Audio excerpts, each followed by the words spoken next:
for coming out tonight. Thank you. My name's Joel Edgerton, and I'm an editor at Variety. I'm so thrilled to be here tonight with this very, very special film, and so pleased to welcome some of the cast and the artists who put this together. Please join me in welcoming, first we're going to start with the cast. Please join me in welcoming Clifton Collins Jr. Alfred Hsing.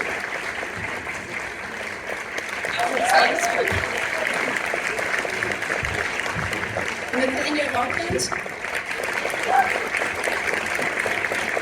Kerry Condon. Felicity Jones.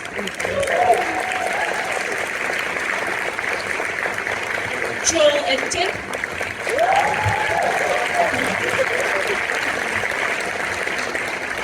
And director and co-writer Clint Bentley.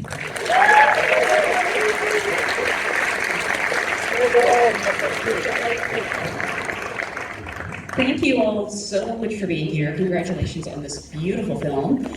This is actually an audience of SAG-AFTRA actors.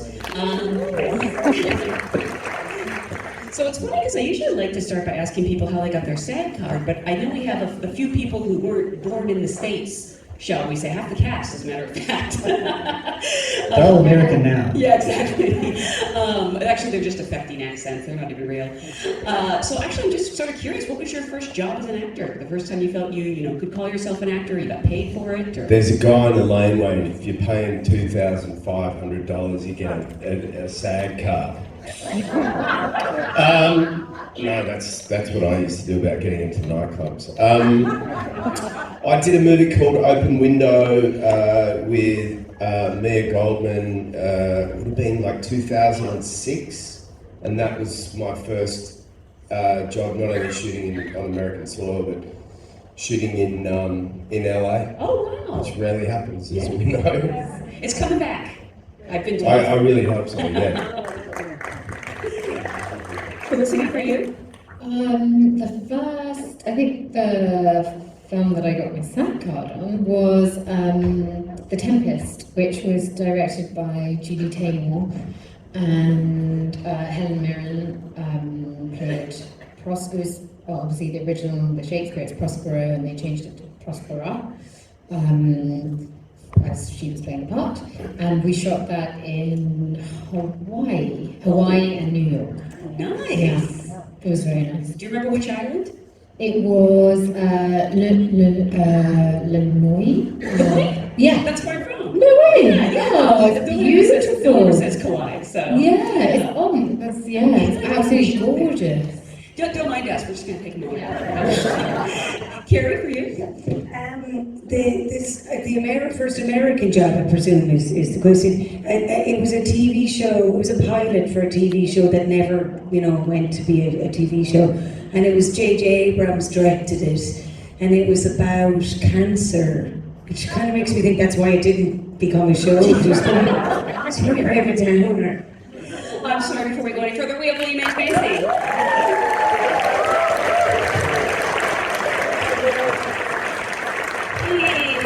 He just wanted to make an entrance. Nathaniel, for you?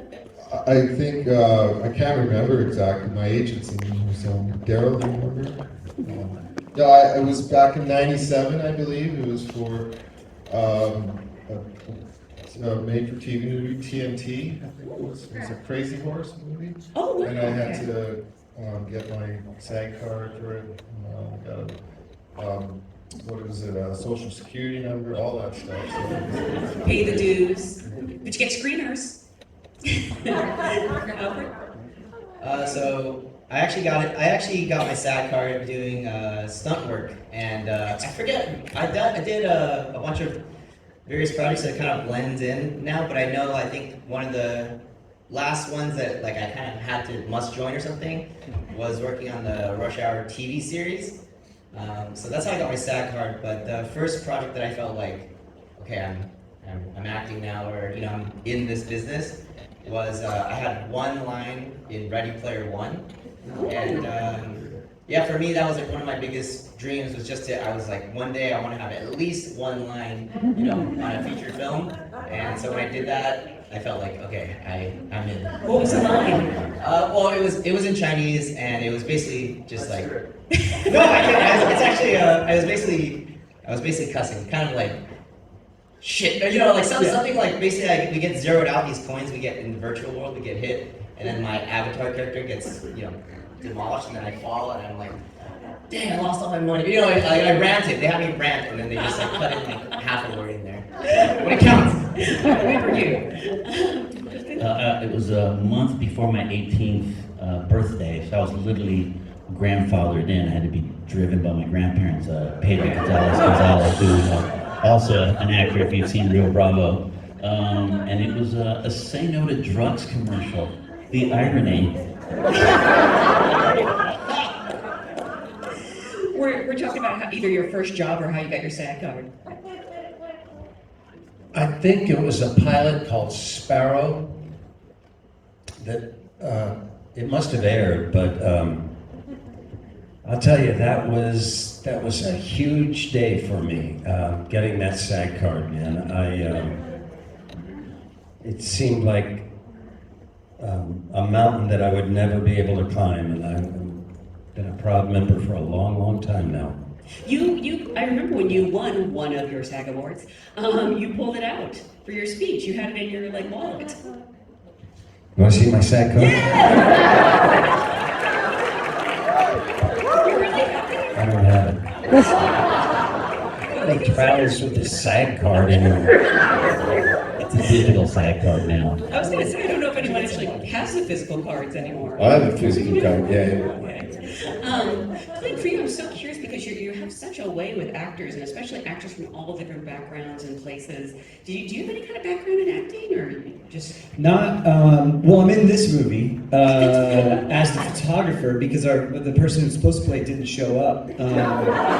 And so I jumped in and... Did you get a SAG card for that? I did. I'm still waiting on my SAG card. And then just made the scene all about me. But no, not in that way. I did take an acting class before I directed my first feature, Jockey. I took a class for a few months just to experience what it was like on the other side of it, and it was incredibly helpful in terms of I think figuring out how to speak to actors in a way to give them what they need in their moment. Yeah, rather than just being like bigger now. Yeah. That's the direction all actors love. Bigger. Though it is nice, though it does help sometimes, actually, Yeah. just sit there. Sometimes that's all it takes. Well, I do want to start at the beginning with you because I know Train Dreams is based on Dennis Johnson's acclaimed novella of the same name, and you and your collaborator, Greg, is it Quaidar? Quaidar. You've done adaptations before, obviously. You have an Oscar nomination for Sing Sing. Yes, in case you forgot. How did this particular project find its way to you, and what made you, not just fall in love with it, but see it as cinematic? Because it really, I described it as a home that you put on screen, basically. Thank you very much. Yes. It was a book I was in love with, but I just from reading it in the past, but had never thought about it as a film. And I love Dennis Johnson. I've read a lot of his work, but this one I don't think stands out as oh yeah, that'd be an easy film to make. But there were some wonderful producers, Marissa McMahon, Ashley Slafer, and Will Janowitz, who had the rights to the book and had been trying to make it for a while and had been trying to find a filmmaker. And luckily for me, they had not been successful for many years. And then they saw Jockey, and then came to me and asked if it would be something I'd be into. And reading it again with an eye towards thinking about it as a film, it struck me the same thing that you just said. The poeticism really struck me about it, and the world, and what I felt like I could talk about with a film with this material just really struck me very deeply and made me very excited to do some of the things on film. The scene, there were a couple things one, the scene where a man is dying and a boy gives him a drink of water out of his own boot, which is Clifton's in. This was I just was I want to put that on film.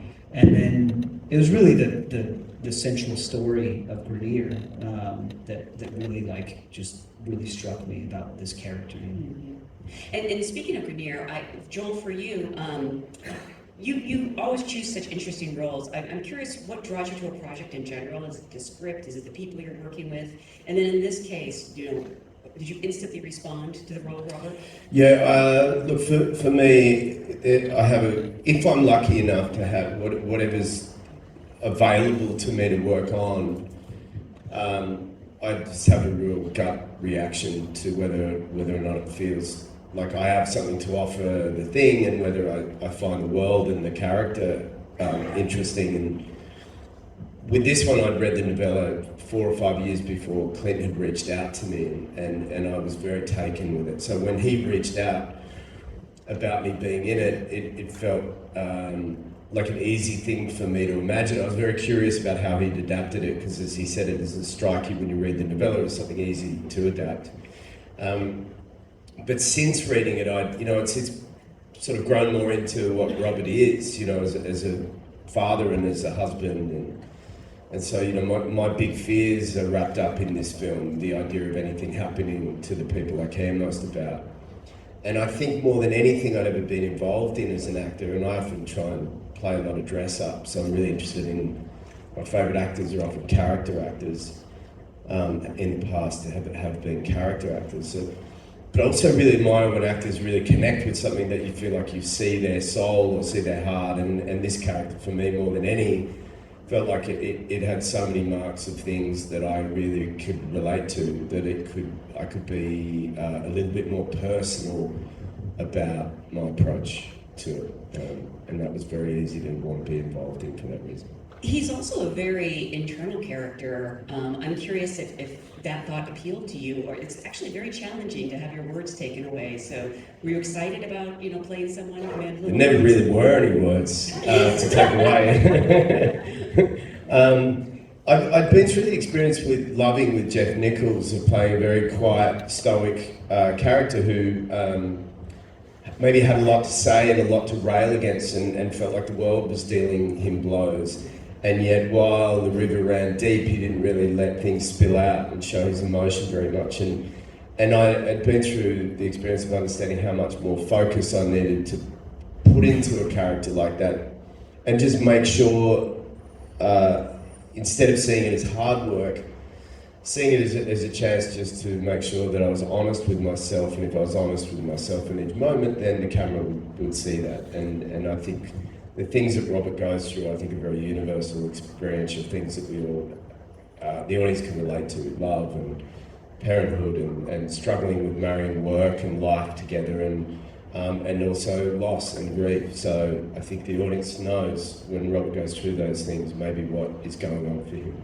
At what point did you know that Will Patton would be your narrator and, you know, doing all the heavy lifting? You could just say that he's got the most perfect voice for this. He is, by the way, and what an incredible thing. And it's such an unusual thing that's worked successfully in a handful of films, to have an outside sort of voice of God kind of overseeing events. And occasionally getting us inside the characters' heads, or pushing time along, as Clint points out. I knew that was there as a guide, as in there was that voice that was also going to allow Robert to remain a very internalised character, and that there was a bit of solace in that, I think. Did you ever debate not using voiceover? Because it's basically it works in this and Barry Lyndon, and that's it. And I would add to that list Itu Mamatambien and Jules and Jim. And also, I will say Rebecca Miller's Personal Velocity. I have not seen Yeah, it. no, I know, it's Okay. great. And Jesse Jones.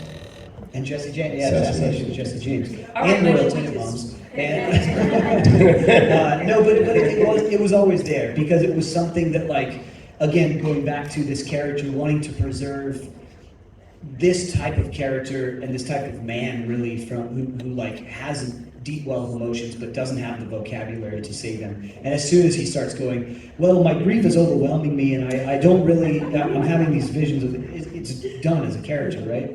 And so having this narrator who could be somebody who takes tangents and feels like a character also, doesn't just feel like, you know, he's telling us and then he was sad, you know, but it's like really like his own character in the film, and yeah, Will Patton's beautiful at that. I also forgot Ron Howard in Arrested Development. very good. Oh yeah, great. Something I love about this film and this ensemble is, I think everyone here knows there is no such thing as a small part. I agree. But I love you have so many great actors here making so much with what might be limited screen time. And Felicity, for you, you have to establish the heart of this movie, really, with Gladys in a short period of time. I'm curious, first of all, how you and Joel sort of built that chemistry and that relationship, and just what interested you in her. Yeah, it's so important, as you say, that you really buy into their love and their relationship immediately. And I mean, chemistry is always, I think, that's something that no one can really control. Particularly, you just hope for the best, and the magic of the camera will do something or it won't. So a lot of it was. We chatted about it. I think so much of it is trust, though, is feeling, and that's what Clint is so brilliant at creating, an atmosphere of trust, and that you can try things out. You can, with this, it was quite fluid, it was quite in the moment, if it didn't work, we'd do something else. It was quite light. It was a light, agile atmosphere on set.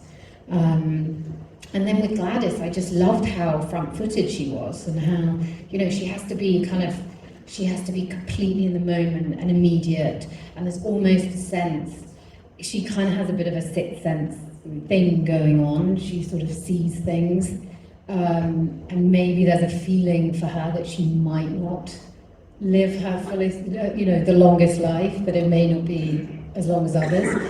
And so I just wanted it to feel that there was just a vibrancy to her. And she's not overly intellectual, she doesn't overthink things. She sees him in that moment in the church and she just goes for it. It's so immediate. She's ready to meet someone. This is the guy. Anyone. Anyone. No, she sees the truth. She sees the truth in it. Kerry, I love Claire's friendship with Robert, especially because I had assumptions when I saw you on screen that it would be a romantic interest, and I love their friendship so much, and that it's not a romantic pairing. What excited you about this pivotal role? And I'd love to talk about shooting the fire tower scene, because it's just such a beautiful moment. I don't know if that's the one on the schedule that you worry about the most, or maybe you're most excited to do. Well, it just seemed like one kind of thing together, the whole part as opposed to the scenes. And I wanted to do it because of the friendship aspect of it, and that she was just very well written, very kind of, it was all kind of on the page, really.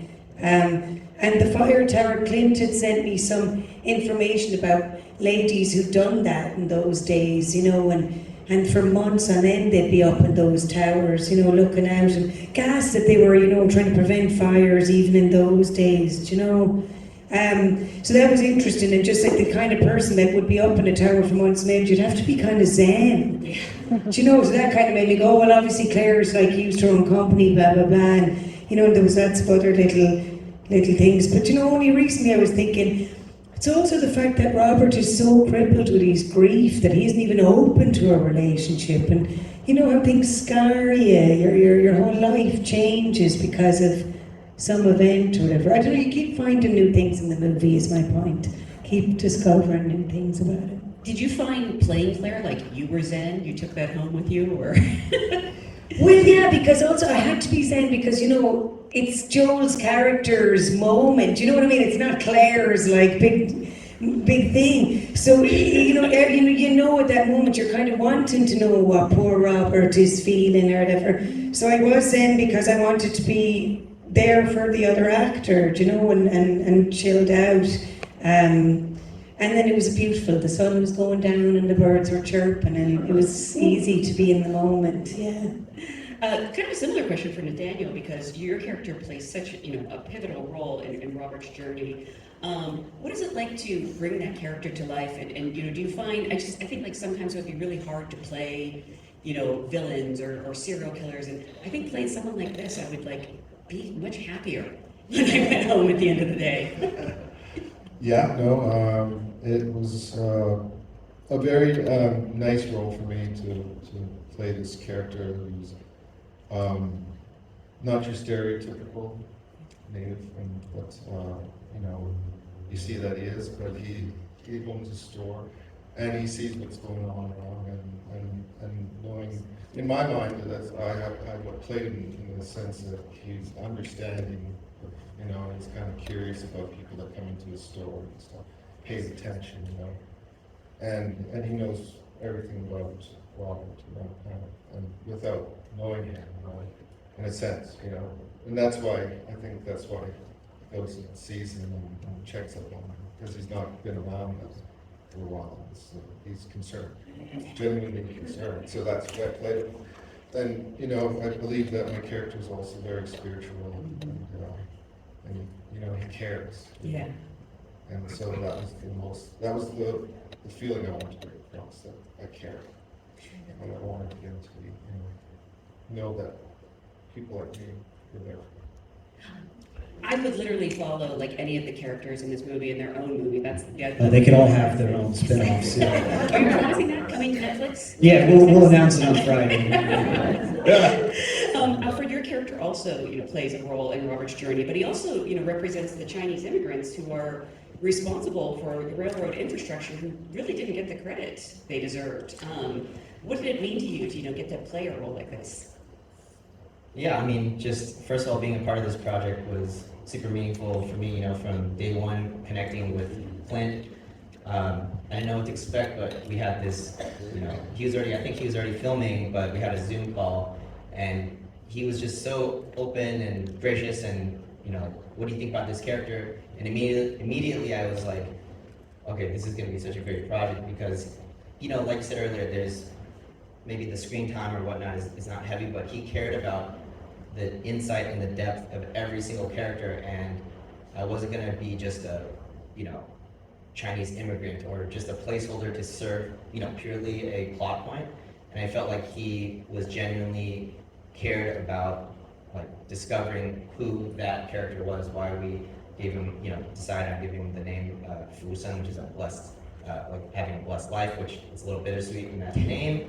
But overall, what I'm trying to get at is that, yeah, we didn't just, use this character to move certain things along. He was genuine and really sincere about, even in the moments of the screen time, to discover who that character was.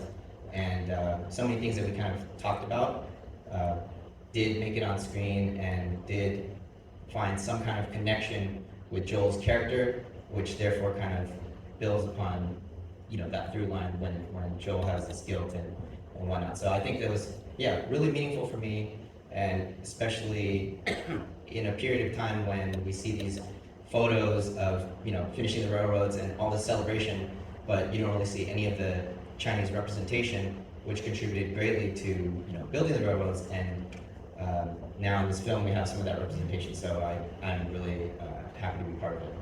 Great.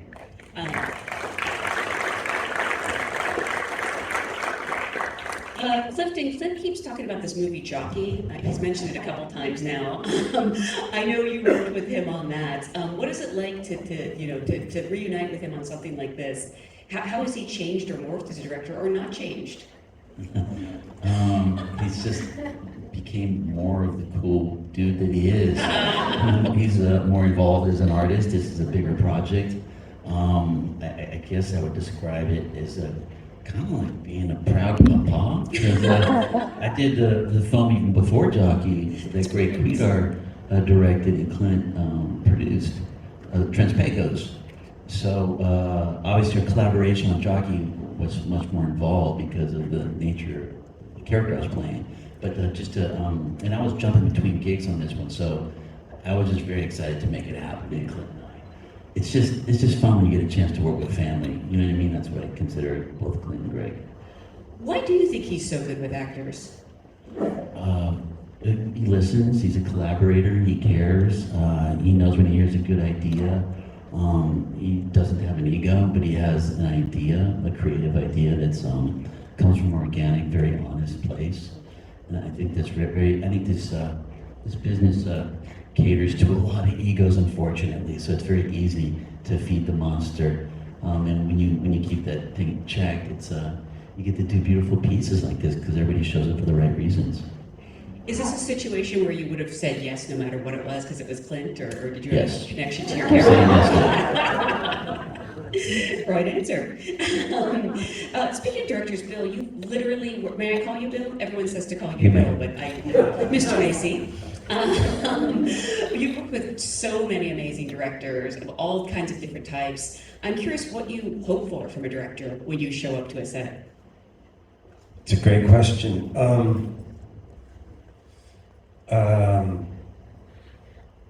Collaboration is great, but when it works best, in my opinion, it's a benign dictatorship. I mean, at the end of the day, you want there to be an end of the day. So Clint's really good at, you said it very well, he had a plan, and when he got what he needed, he moved on, and when he didn't, we hunkered down. And he loves making films, that's obvious. He was having a great time all the time, which is inspiring.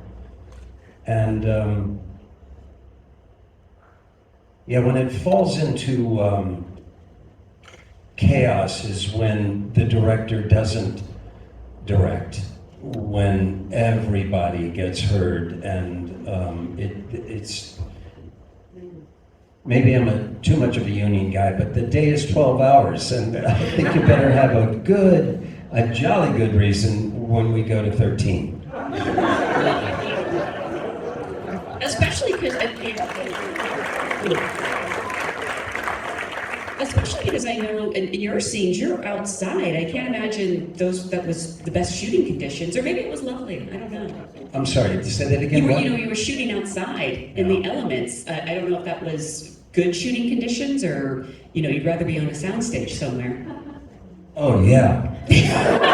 Soundstage, big trailer, not little trailer. We had a rainy day, didn't we? Yeah, I sat in the rain for a while. He sat in the rain and didn't, and we did take 7 and take 8, and he was like, "Do you want another one? I think I got something. I can do something with my hat here." Wow, that is so cool. You are always part of like these great ensemble films. Is that something you think that you're drawn to, or do you look individually at the role? Well, you don't know what the ensemble is going to be until you get there. I read the script. I have this thing. I like to read scripts in one sitting. I like to read them quickly. I skip over the stage directions mostly because they're nonsense anyway. And if you just read the dialogue, then it's pretty easy to see the movie in your mind's eye.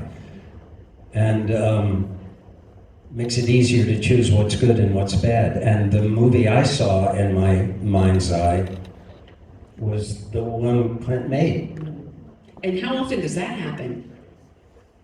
You not that often. I'm so sorry because we're out of time and they do have somewhere else to be, but I would remind everyone that this film is actually in theaters November 7th. Yes, before Friday. For this Friday. Oh my God, it's November. Please pop over. It's so special to see on the big screen. Thank you for being here. Thank you, everyone. Thank you so much. Thank you.